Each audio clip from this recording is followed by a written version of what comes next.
Welcome to the Cabrera Lab podcast. Hey.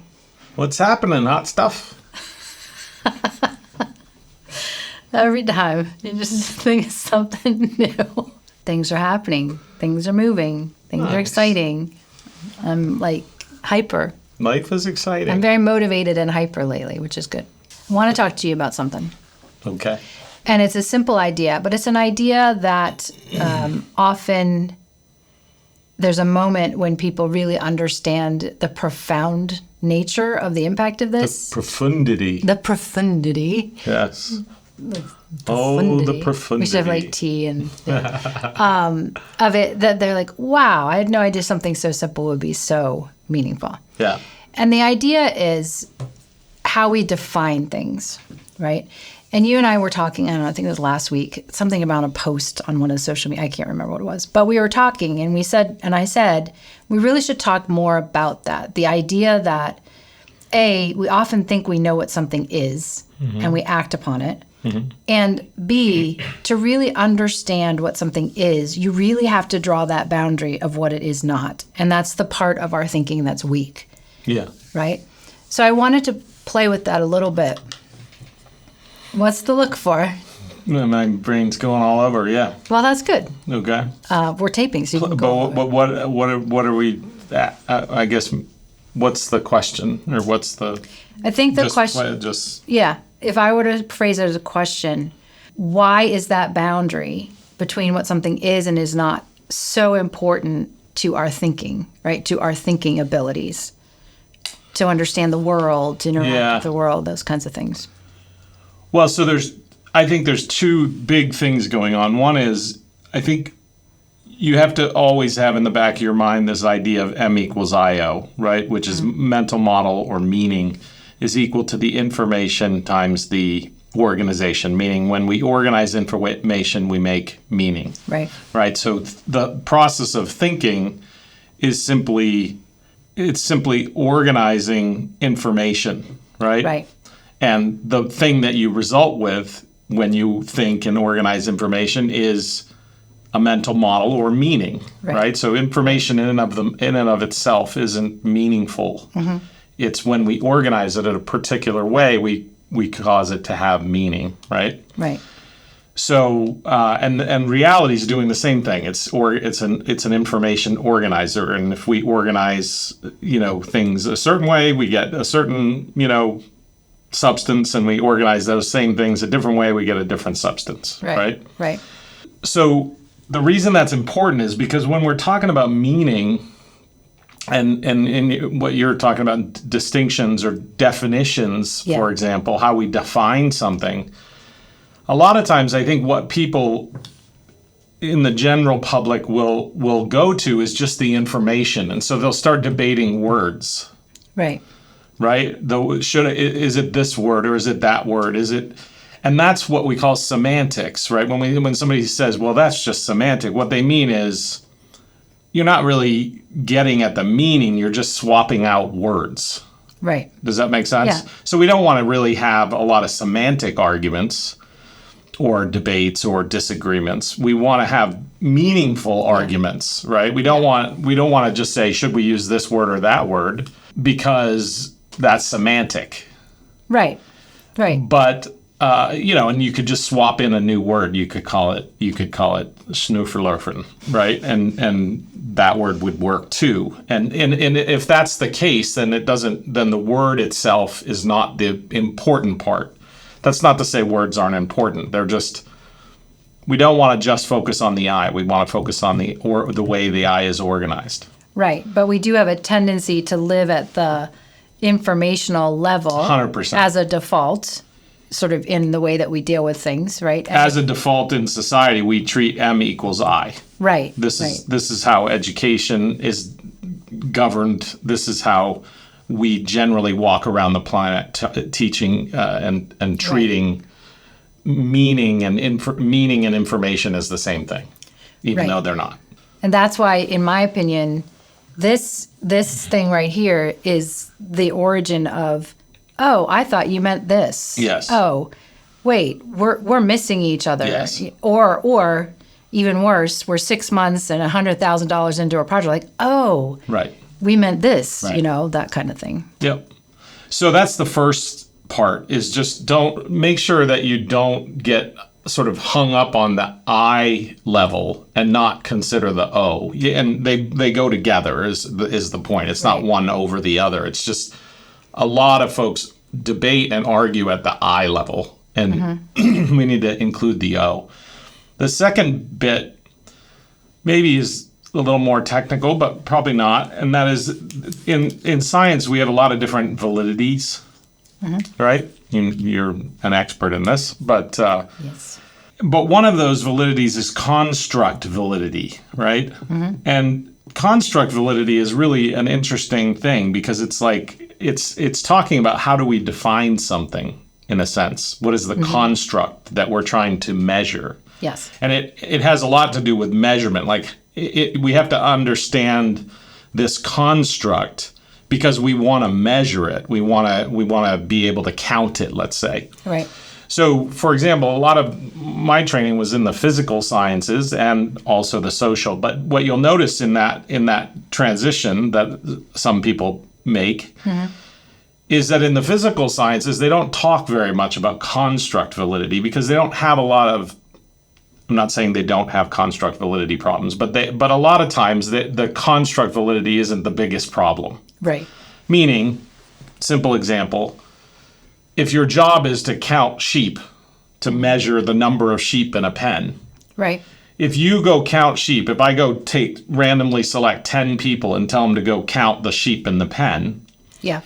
there's a pretty high probability they're going to come back with very similar or the same numbers, Yes. right?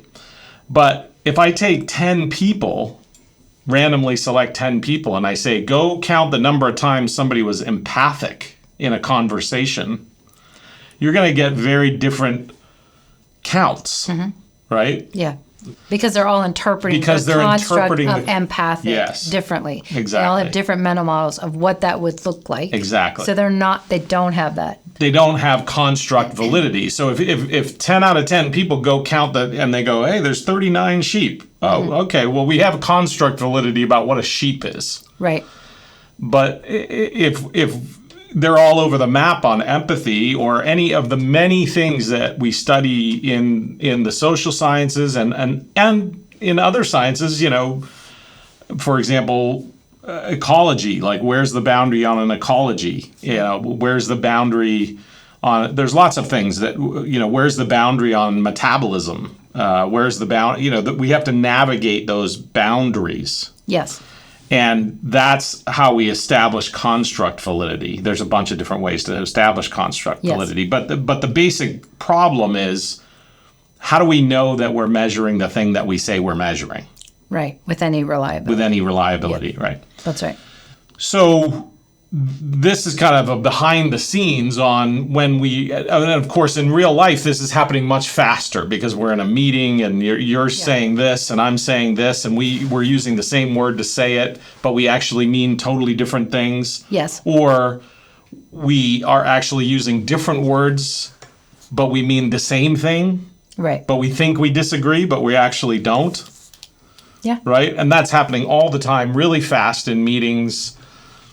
And those are all, life. And in daily life, in relationships, all the time. Like you get in a disagreement and you're like, I'm pretty sure we're talking about the same thing. We're just using a bunch of different words. Right. And that's why it's important to get at, like, if your structure is the exact same as my structure, but you're just using different words to name it, then, that's not so different from if you have a Frenchman and an Englishman, and they're saying the same sentence in their language. They have roughly this, the man ran to the store with his dog. Right. Well, the words are all different, but the underlying structure, the underlying meaning is the same. That's how we translate. So if you were to try to say, like, across the two sets of words, you'd say these couldn't be more different. Right. On the surface. Right. Right. I'm not sure if this is no, that's right. I wanted to circle back to something you said. Yeah. Because, I'm sort of ultimately practical. Yes. in nature. You said what we need to do is include the O. Because I was saying, so yes, construct is about the information and the organization form, Yes. a construct. Yes. And you said what we need to do is include the O. And what I'm going to push you to say is, what does that mean to me? Yes. Walking down the street, what does that mean, include the O? Totally. So you just made a really important point, which is the word construct is literally synonymous with mental model. Yes. It's just the word we use in science and measurement and stuff like that. So, but to your other point, all of what I just said is kind of like in the background, right? Mm-hmm. What it really gets down to is, okay, the moves, right? And one of the most important moves, which you mentioned at the beginning, is not. We call it is not list, right? And this is a very simple move.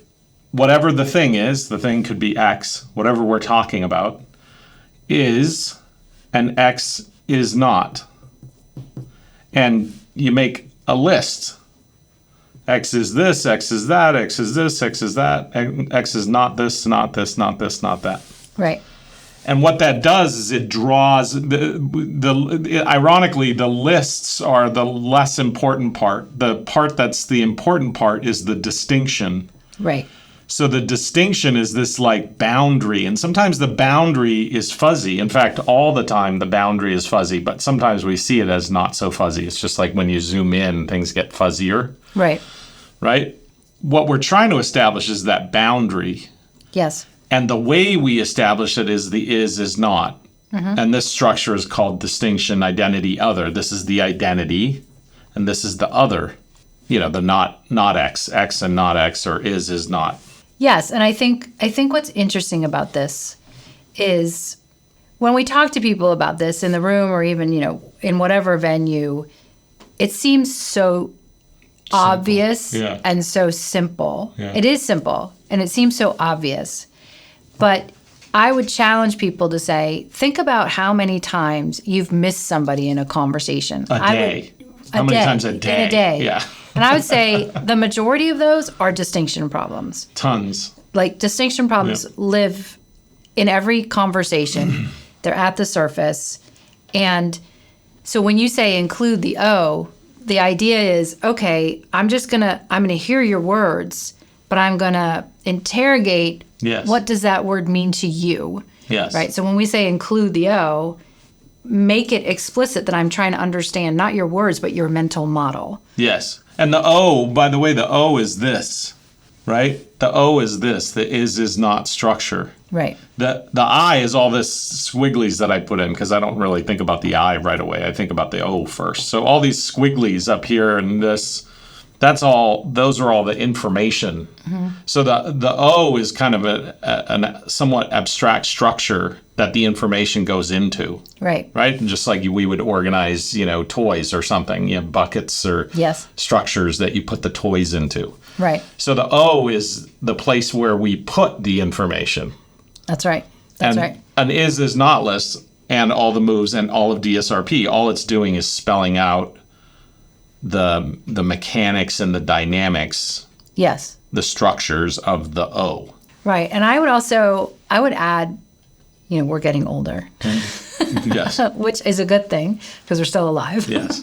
My mother always says it's better than the alternative, right? So we're getting older. And we've talked about this a little bit, especially as our youngest is now 18 and moving to college and all of that, about most of sort of maturation is starting to figure out who you are by ruling out all the I don't want to be this. I'm not this. So true. Right? We've also talked about relationships, love. You don't really know what love is until you know what love isn't. Not. Yeah. Fortunately. And you first learn a bunch of what it isn't. Yeah. Before you ever get to what it is. So the irony is exactly what you're saying. If we think of life as a timeline where you're the beginning and the end. You find out, I don't know what I'm going to be when I grow up, but I'm not this, and I'm not going to be that. And boy, that job is not for me, and I'm not going to be that, and I'm not going to be that. And then over time, you start to circle in on, okay, not that, and you find what you are. Just No, I'm sure there's some lucky people that just kind of out of the womb, know who they are, but maybe that's the case or something, but that's certainly not the path I took. Well, that's interesting. I was just thinking about that. Well, you hear about, parents that say, oh, ever since she was but kids say that all the time, like I'm going to be a fireman, Swift. or Taylor Swift has been a singer since day whatever. one. Yeah, exactly. And a songwriter. Right, so is that marketing? T-Swizzle. She knew. She knew? Okay. Maybe she did. But either way, you define what you are and what you're not over time. You define the relationships that is not. I mean, all of it is not. Right. And again, these things are completely, when you get down to the identity other, every identity has others in order for it to exist. Right. And the others are all identities. Okay, And that's the yin yang, that inside of yin is yang and inside of yang is yin. My favorite example of that is us, them. Yeah. To me, that's the easy one. So easy. there's us and there's them. But then if you switch the perspective, this is us and this is them. Exactly. Right. So, there's us, them, and us, them. Right. Right? And so, Depending. and what you just did was you added perspective in there. And of course, there's a relationship between is and is not, and they make up a system, which is distinction. So even in defining a coffee mug, your brain is utilizing distinctions, identity, other, part, whole systems, action, reaction, relationships, and point of view perspectives, whether you like it or not. You don't get to choose whether your brain's doing that. It's doing that. You get to choose whether you're aware of it. Yeah, and I would say aware of it is the first part. And once you're aware of it, then it becomes a very purposeful skill. Absolutely. Especially in sort of group context. I know we work with a lot of leaders. I mean, we should actually talk about how this impacts workplace and in leadership, right? Just the clarity of distinctions and how that works. Yeah, I can't tell you the number of knockdown, drag out, brawl fights I've seen in executive teams and things like that over something as simple as not doing an is not list, not being able to process that. Meaning having a lack of clarity among team members about an issue or a project or something that's very important. Yep. And the one thing about is not distinctions is the consequences of disclarity are huge. Will show up. Totally. At some point, you will understand, or you'll say, oh, we completely missed the mark because we didn't take the time at the beginning to set this boundary. Totally. Right? What was part of that initiative? What wasn't part of that initiative? Because everybody went and started working on it. But, yeah, I always think of it like if you think about being in a lake, right? And you're in a canoe with say there's a guy in the middle and then two people here with paddles. Right? We're looking from above. Yes. And the guy in the middle says, we got to make it to that shore. And he points so, he points that way. And then he takes a nap or something. And so then they start paddling, right? And this guy, when he thinks shore, he's thinking here. Right. And this guy is thinking here. Right. What's going to happen to that boat? It's going to spin. Well, it's not. In this case, it's gonna. It's gonna go like that, right? But if both of those people share the same M=IO, right? Because they share the same I, the shore. The shore, yes. The shore. But the way that they're organizing what the shore is, what the parts are, what they're from their perspective, is different, and so you're gonna get the average of those 2 points. Yeah, and guess what? They're going to realize they were wrong when they hit here. Yeah, exactly. So if they just talked about it for 2 seconds and said, when he said the shore before he fell asleep, do you think he meant that tree? Right. Okay, let's head for that tree. And then even tree's a new distinction, because if there's a lot of trees, then you're like, well, which tree? You know, I mean, this happens all the time in the mountains. You're like, well, that rock outcrop. And you go, which rock? There's 17,000 rock outcrops. Which one? Like, oh, well, follow down the ridge, and then you see the first one, the second one, the third one. Right? So you're distinguishing the third one from the first and second, which is the not rock outcrop, right? Yeah. Okay, well, here's the other thing I was thinking as you were saying this. And this comes up a lot inside of leadership groups that we're working with. These two guys are working really hard, and they're working against each other. Totally. So they're expending more effort, more time, more energy, still to get the wrong thing, the wrong result. Yeah. And that transfers very beautifully into why these things are so critical in all of those situations. And you're right. What you said at the beginning, like, these things seem so simple. Is not list, zoom in, break it down into parts, zoom out into the holes. Part party, see the relationships. RDS barbell, zoom into the relationships. Perspective circle, take multiple perspectives on any given thing, right? To establish the construct validity, the distinction, right? Yeah. They seem so simple. They're so simple. Yeah.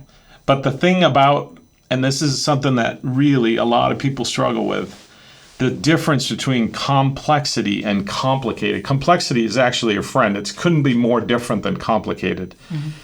Complexity is your friend. Complexity has remarkable power if you let it. Complexity is like the river with all of its sundry powers. And what's remarkable about complexity is underneath there's simplicity. If you can dial into the simplicity, then you can get really good at the complexity, right? And so while these things are simple, you can understand them in a minute. But it's not about conceptual understanding. It's about practicing them, because when you're in that moment, right? We have a very good friend who's a special operator guy, and he says they focus on just like the trigger part, like the trigger finger, right? And they practice just that, right? And I know a little bit about that from hunting, but not at the level of these guys. But you really, the people that are really good, fast, in the moment, are the people who practice these things. They get the neural capacity to do these things almost on autopilot. Right? So it's their natural inclination to is not list, to zoom in, zoom out, RDS barbell, part party, P circle. Right? And you're not going to get that without practice. You could understand those 6 moves. You could conceptually understand them in less than 3 minutes. But that's not going to change anything. If you want to be fast and right in situations, you got to practice. And I think people, when they see the value, are willing to invest. Totally. That's the key. That's the thing. And, we've done tons of different research studies on these. I mean, the last study we did, we're seeing 550% increases in systemic thinking abilities by practicing the moves. This move in particular. This move right here. Distinctions. 550. Is not distinctions. It's interesting. I have a question for you. What's that? People want to know how they can become systems thinkers. And even professional systems thinkers or PSTs. Start with white belt. White belt, you do the thinking quotient, the TQ test.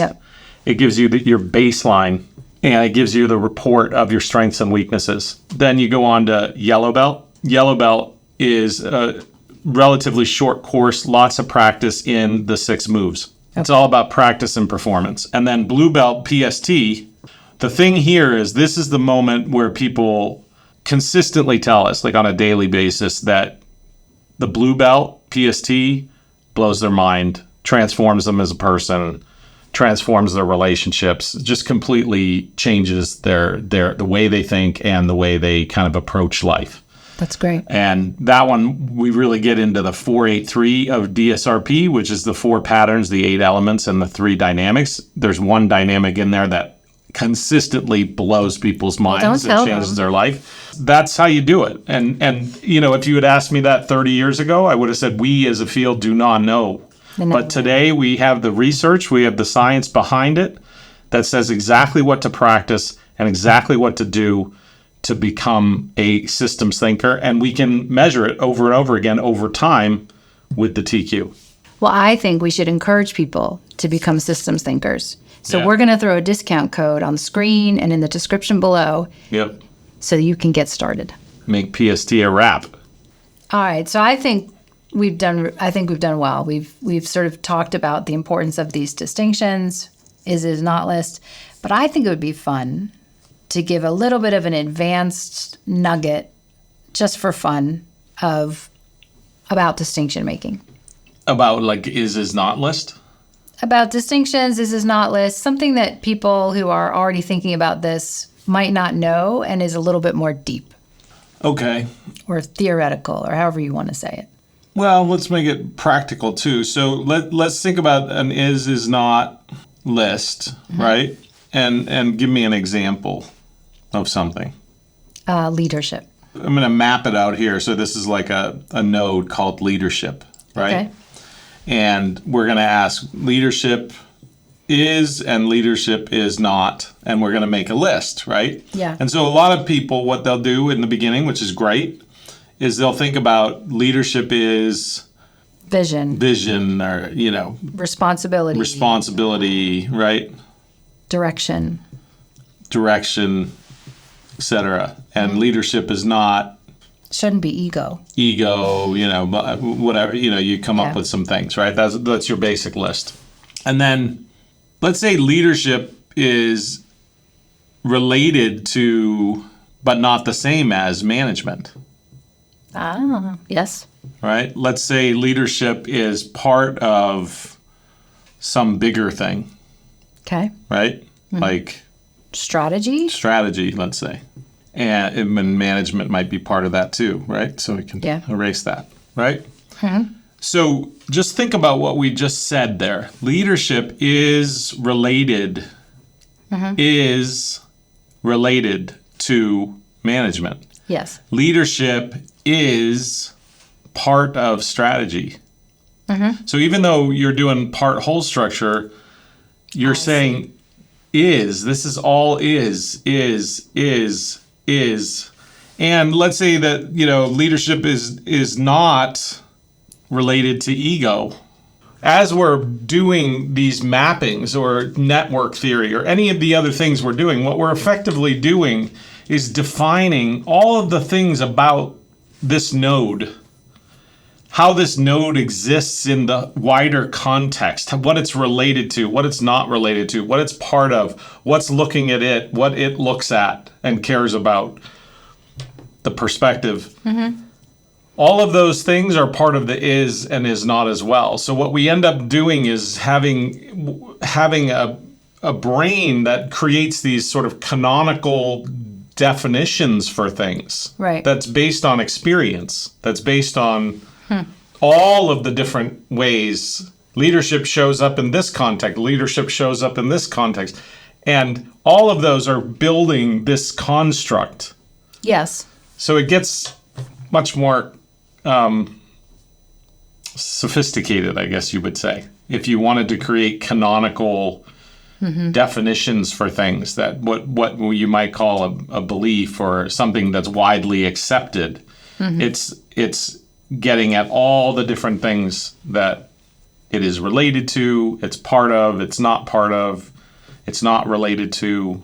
Yeah. I mean, I think that's like a lot. It's probably it's too good. much, I mean, right? but I think what's interesting that I was thinking about as you were talking about this is I think we have a tendency to believe at the beginning level or at the basic that is not is about a concept, right? Or a thing. But what you showed here is there's an is not of this boundary between leadership and strategy. It is part of. Right. It is related to. Right. Right. So there's all of these sort of boundaries are is not lists. Yes. Inside of all of the other things that Yes. we just talked about, which Yes. is pretty cool. And the reason that's important, I guess, is for people to understand that never make the mistake of thinking that because something is simple, that it's not profound.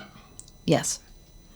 right? Because the simplest things are the most profound. The simplest things are what's driving the complexity, right? Yeah. The complexity isn't like I always use this example, but like Michael Jordan is Michael Jordan because he's good at the fundamentals, the simple stuff. Yeah. And he's just drop dead good at those things, right? Because he's practiced them, the simple things. Yeah. So I don't want people to get the idea of like, oh, these are the 6 moves are so simple, like, oh, they're things that I can get started with. They are things you can get started with in the same way that Michael Jordan's dribbling and a 3-year-old can start to dribble, right? They're both dribbling, but, dribbling's a skill that you can spend your whole life working on. Right, but also if maybe I'll torture your analogy to Michael Jordan, but if you imagine Michael Jordan on the court in a game, he's using those moves all dynamically, dribbling, shooting, passing, all of it at speed in the moment with to respond to external environment, in an adaptive setting, right? Which the analogy holds, right? You've got these moves. Well, you mastered those moves, the mental moves, and all of a sudden you're in a situation and you're drawing on them, using them together, integrating them, and you're actually able to adapt very well to a situation in that moment because they're in there. Yeah, where there's other people. Yes. And there's it's fast. So when we talk about system 3 thinking instead of system 1 and 2, which Kahneman gave us the 2 options of system 1 and 2, system 1 is, fast but wrong a lot. System 2 is slow but righter. There is a system 3 thinking, but it requires practice. Yeah. And system 3 thinking is fast and right. And when you're working with special forces, when you're working with pro athletes, when you're working with people that have to get it right. Yeah. Right? And they have to do it in those kinds of environments that we just talked about. Fast, get it right, fast, competition, scarce resources, all those things are happening. The competition is adaptive also. Yeah. But I would also say it's not just special forces and pro athletes. No. No, but I'm saying I don't want people to think that that's what we're saying because I think most people who are trying to perform at a high level, whether it's in an organization, a school district, their personal life, 100%. They need this. You need fast and right. They need this sort of fast and right because everybody has things. Anybody that's had a teenager knows. Oh God, yeah. How fast. When they get to a particular age, and they start being, whatever emotional or irrational wackadoodle, it happens fast. Yeah, they're impatient, and you gotta be able to kind of like tune it just right for that moment in that context with a volatile situation. Yeah, that's pro skills. Pro parenting, whatever. It requires life requires you to be fast and on your feet, right. and to get it right. Yeah. And so these things are simple, but they're the fundamentals, and if you practice them, they will transform your life. 100%. I think that is a wrap.